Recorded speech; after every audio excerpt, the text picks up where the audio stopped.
انہوں نے کہا کہ جیسے کہا جاتا ہے جی کھانے پینے کی چیزیں خیر صدقہ خیرات کریں برکت ہوتی ہے، تو کیا گھی وغیرہ آٹا وغیرہ یہ بھی اسی زمرے میں آتا ہے؟ جی بالکل آتا ہے۔ یہ سمجھ لیجئے کہ جب ہم صدقہ کہتے ہیں، اسی کو اردو میں خیرات کہہ دیتے ہیں۔ صدقے کا مطلب یہ ہوتا ہے کہ اللہ کی رضا کے لیے ثواب حاصل کرنے کی نیت سے کچھ خرچ کرنا، اس کو صدقہ کہتے ہیں۔ اب اس کے اندر آپ پیسہ دیں، گھی دیں، اگر آپ اللہ کی رضا کی خاطر دے رہے ہیں، یہ سب کے سب صدقات و خیرات میں شمار ہوتے ہیں۔ میں تو علموں پہ خرچ کریں، بے شمار ثواب جاریہ ہوگا، اتنا بڑا ثواب جاریہ جس کو کوئی انتہا نہیں۔ اور کیونکہ وہ پڑھیں گے، عالم بنیں گے، مفتی بنیں گے، فتویٰ لکھیں گے، تدریس کریں گے، بیانات کریں گے، مربی بنیں گے، لوگوں کی تربیت کریں گے، اچھے مشیر بنیں گے، لوگوں کے رہنما بنیں گے، لیڈر بنیں گے، اچھی طرف لے کر جائیں گے، اپنے ادارے قائم کریں گے، ان میں پھر عالم مفتی سینکڑوں ہزاروں کی تعداد میں بنیں گے، آپ کے لیے بہت بڑا ثواب جاریہ ہوگا۔ انسانیت کی خدمت ہی کرنی ہے نا آپ نے، یہ بھی تو انسان ہے یا کوئی اور ایلین آ گئے آسمان سے؟ انسانیت کی خدمت کرنی ہے، ان کی خدمت کر لیں۔ ان علماء کو دیکھیں اپنے اطراف کے اندر جو بہت اچھا دین کا کام کر رہے ہیں اور ان کی تنخواہیں کم ہیں، اور وہ اس کے باوجود مطلب حالات کا مقابلہ کرتے ہوئے دین کی خدمت نہیں چھوڑتے، ان کی عزت نفس کو ملحوظ رکھتے ہوئے ان کو مالی سپورٹ فراہم کریں۔ میں اسی کے لیے کہہ رہا ہوں جو کام کر رہا ہے دین کا، ہر ایک کے لیے نہیں، جو کام کر رہا ہے اس کو پھر آپ مالی سپورٹ فراہم کریں، بہت بڑا ثواب جاریہ ہوگا۔ انہوں نے کہا کہ میں نے تمہیں چھوڑا، انہیں علیحدہ ہو گئے دونوں، اب اگر یہ دونوں نکاح صحیح کرنا چاہتے ہیں تو کیا اس کے لیے حلالہ ضروری ہوگا؟ جی بالکل ضروری نہیں ہوگا۔ یہ بغیر گواہوں کے نکاح فاسد ہوتا ہے اور اس میں متارکہ واجب ہوتا ہے، یعنی دونوں ایک دوسرے کو یہ کہہ دیں میں نے تجھے چھوڑا، وہ اسے کہے چھوڑا اور ہٹ جائیں تو بس یہ طلاق بھی نہیں ہوتی ہے، یہ اس کو ختم کرنے کا حکم ہوتا ہے۔ جب یہ متارکہ طلاق ہی نہیں ہے تو پھر حلالہ تو ہوتا ہے 3 طلاقوں کے بعد، تو اس لیے اس میں کوئی ضرورت نہیں ہے۔ اگر وہ نکاح صحیح کرنا چاہتے ہیں پہلے تو سابقہ نکاح پر اللہ تعالیٰ کی بارگاہ میں توبہ کریں، اور اس میں اگر جسمانی تعلق قائم ہوا اس پر بھی اللہ کی بارگاہ میں توبہ کریں، اور آئندہ جو ہے وہ نکاح صحیح کر سکتے ہیں، بغیر حلالہ کے کریں گے اور وہ پھر صحیح طرح زندگی اپنی گزاریں۔ ایک یہ کسی نے کہا کہ کیا واش روم سے فریشنر کا اسپرے، واش روم وغیرہ میں فریشنر کر دیتے ہیں یا اسپرے وغیرہ کسی خوشبو کا کرتے ہیں، یہ جائز ہے کہ نہیں؟ کیونکہ اس سے جنات اٹریکٹ ہوتے ہیں۔ دیکھیں پہلی بات تو یہ کہ آپ کو کیا پتہ کہ خوشبو سے جنات اٹریکٹ ہوتے ہیں؟ ہمیشہ تو کوئی ایسا نہیں ہوتا، نہ کوئی قاعدہ قانون ہے۔ اور دوسری بات یہ ہے کہ اگر کوئی ایسی اسمیل وغیرہ ہے اور آپ نے اچھی فریشنر وغیرہ کو یوز کر لیا تو اس میں کوئی حرج بھی نہیں ہے۔ ویسے تو ہمارے ہاں کوئی ایسا سسٹم ہونا چاہیے واش رومز کے اندر کہ ہوا آر پار ہو، ایگزاسٹ فین وغیرہ لگائیں تاکہ وہ فضا بالکل صاف ستھری رہے اور بعد میں آنے والے کو کسی بھی قسم کی کوفت کا شکار نہ ہونا پڑے۔ اور پھر آپ یہ فریشنر وغیرہ بھی یوز کر سکتے ہیں، بالکل اس سے کوئی فرق نہیں پڑے گا، اور نہ اس سے کوئی جنات کا مائل ہونا لازمی ہے۔ فریشنر سے تو جنات مائل ہوں گے، اور اگر میں عطر لگا لوں تو نہیں ہوں گے، ایسا نہیں ہوتا ہے، ٹھیک ہے۔ اور نہ مطلب یہ کہ خوشبو پر مکروہ جن آتے ہیں، یہ پاکیزہ جنات کو خوشبو اچھی لگتی ہیں، جو کافر جن ہیں انہیں خوشبو سے کیا کام، وہ تو گندگی اور غلاظت کو محبوب رکھتے ہیں۔ یہ کہتے ہیں کہ کسی نے مذاق میں کہا کہ جھوٹ بولنا ثواب ہے، اس کا کیا حکم شرع ہوگا؟ دیکھیں ہمارا مشورہ ہوگا احتیاطاً وہ تجدید ایمان، تجدید نکاح کریں، اور اس کو مطلقاً ہم کافر نہیں کہہ سکتے یا مرتد نہیں کہہ سکتے، کیونکہ خود شریعت ہمیں بعض مقامات پر ممنوعہ کام کرنے کی اجازت دے دیتی ہے، جن میں سے ایک جھوٹ بھی ہے، کہ اگر فرض کر لیں کوئی مظلوم ہے، اگر آپ سچ بول دیں، مثلا کسی نے کہا وہ کہاں ہے، اگر آپ بتا دیں تو لوگ اس کو قتل کر دیں گے، اور آپ کو یقین ہے کہ وہ مظلوم ہے، تو آپ جھوٹ بول سکتے ہیں کہ مجھے نہیں پتہ بھائی وہ کہاں ہے۔ تو یہ تو اس کی جان بچانے کے لیے جھوٹ بولنا بلکہ فرض ہوگا، اگر آپ بتا دیں گے مظلوم مارا جائے گا، آپ بھی گناہگار ہو جائیں گے۔ اس جھوٹ کے اوپر تو امید ہے کہ ثواب حاصل ہوگا۔ ایسے 2 لڑائی جھگڑا کرنے والوں کے مابین صلح کرنے کے لیے جھوٹ بولنا شرعاً جائز ہوتا ہے۔ جیسے 2 دوست تھے، لڑکے بیٹھ گئے، 2 خاندان والے ہیں، لڑکے بیٹھ گئے، آپ ایک کے پاس گئے کہ بھئی وہ تو آپ کی بڑی تعریف کر رہا تھا، وہ آپ سے بڑی محبت کرتا ہے، ادھر جا کے بھی ایسا کہہ دیا، تو ان کے دل میں محبتیں پیدا کرنے کے لیے اس طرح کے بعض جھوٹے جملے کہہ سکتے ہیں، اس کی بھی اجازت ہے، تو اس پہ انشاءاللہ ثواب بھی ملے گا۔ تو کیونکہ اس میں ایک تعویل ہو سکتی ہے، اس لیے صریح کفر تو نہیں کہلائے گا، لیکن یہ ضرور ہے کہ چونکہ مذاق میں کہا، اور ہمارے غالب گمان کے مطابق اتنی تفصیل ایک عام آدمی کو معلوم بھی نہیں ہوتی، اسے صرف جھوٹ کا ایک ہی پہلو پتہ ہے، جھوٹ بولنا حرام ہے، لالچ بری بلا ہے، غصہ حرام ہے، غیبت کرنا گناہ کبیرہ ہے، حالانکہ ان سب میں جوازی صورتیں بھی بنتی ہیں، بدگمانی حرام ہے، حالانکہ بعض بدگمانیاں تو واجب ہوتی ہیں، تو یہ چونکہ ہم نے علم دین سیکھا نہیں ہوتا، پولا پولے چیزیں سیکھی ہوتی ہیں، کتابوں کے اندر ہم نے لالچ بری بلا ہے ہم نے سبق پڑھا تھا 5ویں کے اندر، تو وہ چیزیں پڑھ کر اس کے کسی بھی چیز کا ایک یا دو پہلو اپنے ذہن میں بٹھائے ہوتے ہیں، اور اس کے بعد ہم سمجھتے ہیں ہم اس کے بارے میں علم ہے، کاش ہم اس کے اور مختلف پہلو بھی دیکھتے تو آپ یہ دیکھیں گے کہ شریعت ہمیں ان معاملات کے اندر بڑی وسعت دیتی ہے، اور مجبوری کے اندر، ضرورت کے اندر بعض ممنوع کاموں کو مباح جائز کر دیتی ہے، بلکہ بعض تو ایسے کام ہوتے ہیں اگر آپ اسے استفادہ نہ کریں تو گناہ گار ہو جائیں گے۔ تو خلاصہ کلام یہ ہے کہ ان کو تجدید ایمان، تجدید نکاح کرنا چاہیے۔ یہ کہتی ہیں بہن فرماتی ہیں میں نے پورا رمضان کثرت سے یوں پڑھا استغفر اللہ استغفر اللہ استغفر اللہ، تو ایک صاحب وہی مفتی جیسے میں ابھی کہہ رہا تھا، ریڈی میڈ مفتی صاحب آ گئے، یہ کہتی ہیں 4 لاکھ دفعہ تقریباً میں نے پڑھا، تو وہ کہتے ہیں تمہارا قبول نہیں ہو سکتا کیونکہ تم نے پورا نہیں پڑھا۔ لا حول ولا قوت الا باللہ، شاید وہ یہ کہنا چاہتا ہے بیچارہ جاہل اعظم کہ استغفر اللہ تعالی ربی من کل ذنب واتوب الیہ، یہ پورا پڑھنا چاہیے تھا، حالانکہ استغفر اللہ مکمل ایک جملہ ہے، اس کا ترجمہ یہ ہے کہ اے اللہ تعالیٰ میں تجھ سے اپنے گناہوں کی بخشش طلب کرتی ہوں۔ بتائیے پورا ہی تو ہے استغفار، باقی جتنے آپ الفاظ زیادہ کرنا چاہیں کر لیں، یہ کیا مطلب ہوا کہ استغفر اللہ کہا تو یہ مکمل نہیں ہے؟ کیوں مکمل نہیں ہے؟ ان سے پوچھیں کیا وجہ ہے کیوں مکمل نہیں ہے، اور کہاں لکھا ہے کہ مکمل نہیں ہے؟ معلوم کچھ ہوتا نہیں ہے۔ اور اسی طریقے سے ایک بہن جو 4 لاکھ دفعہ استغفار کر رہی ہیں، اس کے ذہن میں وسوسہ ڈالا، غلط مسئلہ بتا کر زمین و آسمان کے تمام فرشتوں کے لعنت کو اپنی طرف متوجہ کیا۔ تو بہن آپ فکر نہ کریں، فکر کرنے کی ضرورت اس کو ہے، انشاءاللہ مقبول بھی ہوگا، آپ کی گناہوں کی بخشش کا ذریعہ اور سبب بھی بنے گا۔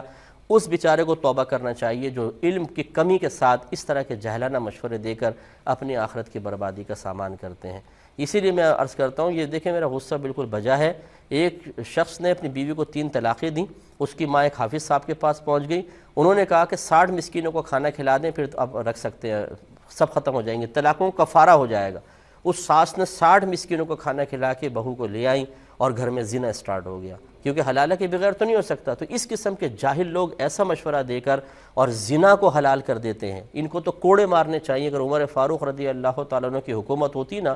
تو آپ درہ لے کر بازار کے کنارے پہ کھڑے ہو جایا کرتے تھے اور فرماتے تھے جس کو تجارت کے مسائل نہیں آتے وہ ہمارے بازار کی قریب بھی نہ آئے، درہ ماروں گا اس کو۔ تو ایسا ہونا چاہیے۔ بہرحال آپ یہ نہیں سمجھے گا کہ میں کوئی ایسی حکومت قائم کرنے کے بارے میں کہہ رہا ہوں کہ لوگوں کو کوڑے ماریں، لیکن بہرحال بھائی خدا کے واسطے جب مسئلے نہ معلوم ہو تو اس طرح نہ بتائیے، بہت غلط ہے۔ ایک بھائی نے فرمایا کہ کیا حلالہ کرنا جائز ہے یا ناجائز ہے؟ دیکھیں پری پلان حلالہ کرنا یہ مکروہ تحریمی ہوتا ہے۔ پری پلان کا مطلب پہلے ہی شرط قرار دے دی جائے کہ ہم اس شرط پہ نکاح کریں گے، تم اگلے دن طلاق دے دو گے، یہ غلط ہوتا ہے۔ نمبر 2، پیسے طے کر کے کیا جائے، یہ بھی غلط ہے۔ تیسرا یہ کہ باقاعدہ بورڈ لگا دیا جائے یہاں حلالہ کیا جاتا ہے، اس طریقے سے مطلب معاملات کیے جائیں، یہ بھی ایک غلط صورتحال ہے۔ اور اگر ایسا ہو کہ جیسے بعض اوقات شوہر غضبناک ہو کے 3 طلاقیں دے دیتا ہے، اس کے بعد اس کو پچھتاوا ہے، ندامت ہے، حسرت ہے، وہ اپنے کیے پہ بہت زیادہ نادم ہے، اب ایسی صورت میں کوئی شخص ہے 3rd پرسن جس کو ایک اور آدمی کہتا ہے کہ یار ان بیچاروں کی سیپریشن ہو گئی ہے اور انہوں نے حلالہ کرنا ہے، کاش کوئی آدمی ایسا ہو کہ جو اس عورت کو نکاح کا پیغام دے اور پھر اس حلالہ کے پروسیس میں معاون ہو جائے تاکہ ان کا گھر بس جائے، ان کے چھوٹے چھوٹے بچے ہیں۔ اب یہ دیکھیں اس کو باقاعدہ اس سے مشروط نہیں کر رہے، کوئی پیسہ طے نہیں کر رہے، اب یہ شخص خود اپنا ذہن بنا کر اس عورت کو نکاح کا پیغام دے اور باقاعدہ حلالہ کا پروسیس ہو، تو امام اعظم ابو حنیفہ رضی اللہ تعالیٰ عنہ کے نزدیک اس شخص کو ثواب حاصل ہوگا۔ یہ جہاں حدیث میں فرمایا کہ محلل اور محلل لہو پر لعنت ہے، وہ وہی صورتیں ہیں جو میں نے آپ کو پہلے عرض کی ہیں، ورنہ حلالہ خود قرآن میں اللہ تعالیٰ فرماتا ہے کہ فَإِن طَلَّقَهَا فَلَا تَحِلُّ لَهُ مِن بَعْدُ حَتَّى تَنكِحَ زَوْجًا غَيْرَهُ، کہ پھر اگر شوہر اپنی بیوی کو تیسری طلاق دے دے تو یہ اپنے پہلے شوہر کے لیے اس وقت تک حلال نہ ہوگی جب تک کہ اس کے علاوہ کسی اور شخص سے نکاح نہ کر لے۔ تو یہ پروسیس تو اللہ تعالیٰ بیان فرما رہا ہے۔ اگر مطلقاً حلالہ حرام ہوتا، مطلقاً یہ مکروہ تحریمی ہوتا، تو بتائیے کہ قرآن میں معاذ اللہ ثم معاذ اللہ حرام اور مکروہ تحریمی افعال کے احکام ذکر کیے جا رہے ہیں، تو یقینی سی بات ہے کہ اس کی کوئی جائز صورت بھی ہے، تبھی تو اللہ تعالیٰ اس کو بیان فرما رہا ہے، وہ وہی ہے جو میں نے آپ کی خدمت میں عرض کر دی۔ جوابات کی طرف آتے ہیں۔ ایک بہن نے کویسچن کیا تھا کہ ان کے شوہر اپاہج ہو گئے ہیں اور کئی بچے بھی ہیں گھر میں اور کمانے والا اور کوئی بھی نہیں ہے، تو یہ خاتون کہتی ہیں اگر میں گھر سے باہر نکلوں تو میرے لیے بہت سے پرابلمس ہو سکتے ہیں، تو کیا میں اپنے گھر میں بیوٹی پارلر کھول سکتی ہوں؟ انہوں نے کوئی کورس وغیرہ کیے ہوئے ہیں، تو کیا ان کے لیے شرعاً جائز ہے؟ دیکھیں جواب یہ ہے کہ بالکل جائز ہے، آپ کر سکتی ہیں۔ بعض کم علم حضرات بیوٹی پارلر کے کام کو فوراً کہتے ہیں یہ ناجائز اور حرام ہے، یہ غلط ہوتا ہے، اور میں ایسے لوگوں کی خدمت میں گزارش کرتا ہوں کہ ذرا آپ توجہ کریں۔ جس طریقے سے حرام کو حلال کہنا یہ گناہ ہوتا ہے، اسی طرح حلال کو حرام بنا دینا بھی گناہ ہے۔ یہ کوئی کمال نہیں ہے، یہ کوئی تقوی نہیں ہے، یہ کوئی احتیاط نہیں ہے، یہ کوئی مطلوب شرع نہیں ہے کہ بغیر دلیل کے آپ کسی بھی چیز کو حرام قرار دے دیں اور اس سے منع کرنا شروع کر دیں، بلکہ ہر چیز کو حلال کے طرف رکھیں، حلال کی سائڈ پر، اور حرام کو حرام کی طرف رکھیں، اور جو چیزیں نہ حلال ثابت ہوں نہ حرام، ان میں شبہ ہے کہ یہ حلال حرام ہے، ان کو حلال میں رکھنے کا حکم ہوتا ہے، ان کو بھی حرام میں نہیں ڈال سکتے، اچھی طرح یاد رکھیں۔ تو یہ بیوٹی پارلر کا کام کوئی شرعاً فی نفسی ہی ممنوع نہیں ہے، ہاں اس میں بعض امور ایسے ہیں کہ جو خلاف شرع ہو سکتے ہیں، اس سے بچنے کا حکم ہوگا، باقی بیوٹی پارلر کا کام بالکل جائز ہے۔ وہ ناجائز امور یہ مثال کے طور پر کہ اگر کوئی عورت خوبصورت ہے یا قبول صورت ہے اور وہ مزید خوبصورت بننے کے لیے اپنے بھووں کے بال بنانے کا حکم دے، تو اس سے ذرا اجتناب کرنا ہوگا، یہ منع کیا ہے علماء کرام نے۔ اس کے علاوہ ستر کھول دینا کسی عورت کا، عورت کے لیے عورت کا ستر یعنی اتنا جسم کا حصہ جو کسی اور عورت کے سامنے بھی کھولنا منع ہے، وہ وہی مقدار ہے جو مرد کے لیے ہے، یعنی ناف سے لے کر گھٹنوں کے نیچے تک کے حصے کو کسی ایک عورت دوسری عورت کے سامنے نہیں کھول سکتی۔ یہ سوچ کے کہ جی یہ تو ہم تو عورتیں ہیں بالفرض، کسی نے ایسے کہا، تو یہ صحیح نہیں ہے۔ جب مرد کے لیے ناجائز، اس طرح عورت کے لیے بھی حرام ہوتا ہے۔ تو اگر ایسا جسم کا کوئی حصہ ہے کہ جس پر بال وغیرہ صاف وغیرہ کرانے کے لیے کچھ اور کے لیے اگر کوئی عورت ستر کھولتی ہے کسی کے سامنے، شرعاً جائز نہیں، اور نہ کرنے والی کے لیے یہ کرنا جائز، تو یہ بھی نہیں ہوگا۔ اسی طریقے سے جسم پہ یا ہاتھ پہ کہیں ٹیٹوز وغیرہ بنانا یہ شرعاً منع ہوتا ہے، جس کو ہاتھ گوندنا کہا جاتا ہے، نام گوند دیا، کوئی پکچر وغیرہ بنائی، اگر یہ آپ کے اس میں آپ اس کا فن جانتی ہیں تو یہ بھی شرعاً جائز نہیں ہے، یہ بھی نہیں کیجیے گا۔ باقی تقریباً اسی طرح اتنے چھوٹے بال کوئی عورت کہے کہ میرے بال بہت چھوٹے کر دو، کہ کندھے سے اوپر کریں،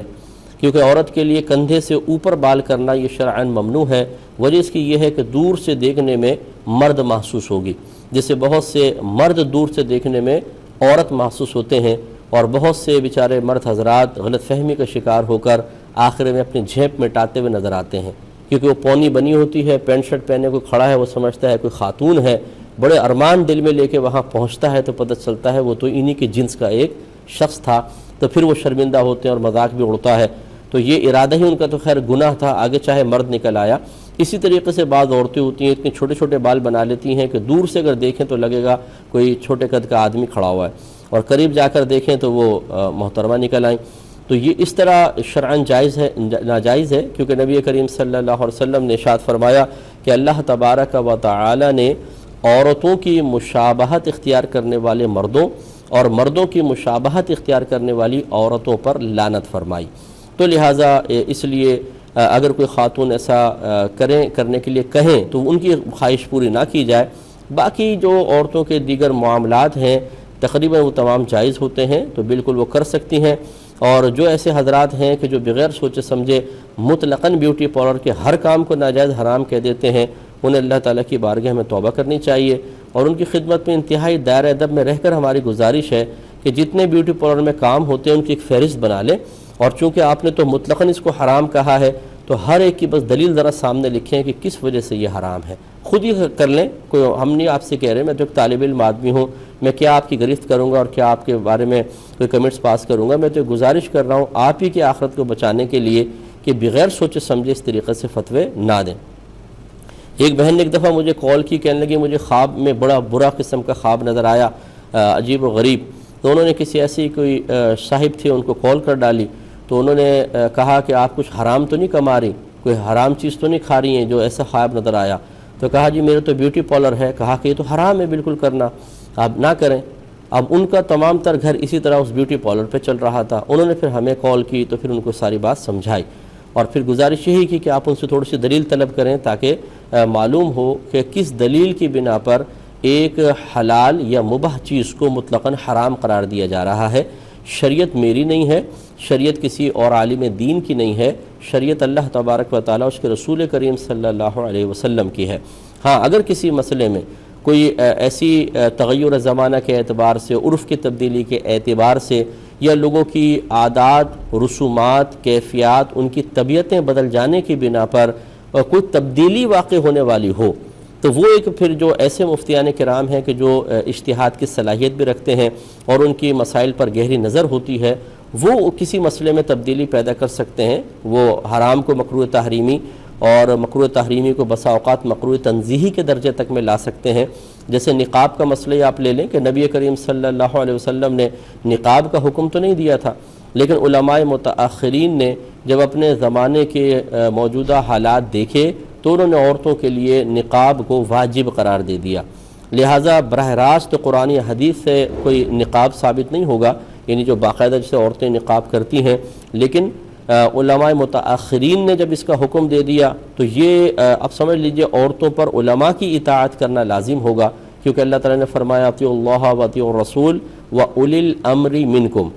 کہ اللہ تعالیٰ کی اطاعت کرو، اس کے رسول کی اطاعت کرو، اور جو تم میں سے حکم والے ہیں۔ اور حکم والے سے مراد یہاں پر مفسرین نے فرمایا کہ فقہاء ہیں، علماء ہیں، جو اسی طرح زمانے کی تبدیلی کی وجہ سے احکام کی تبدیلی پر گہری نظر رکھتے ہیں، وہ جو حکم دے ان کی بات کو ماننا ہوگا، کیونکہ فَاسْأَلُوا أَهْلَ الذِّكْرِ إِن كُنتُمْ لَا تَعْلَمُونَ، اللہ تعالیٰ ارشاد فرماتا ہے اگر تم نہیں جانتے تو اہل علم سے سوال کرو۔ تو یہ ایک الگ صورتحال ہوتی ہے، لیکن ایک یہ کہ بغیر کوئی مطلب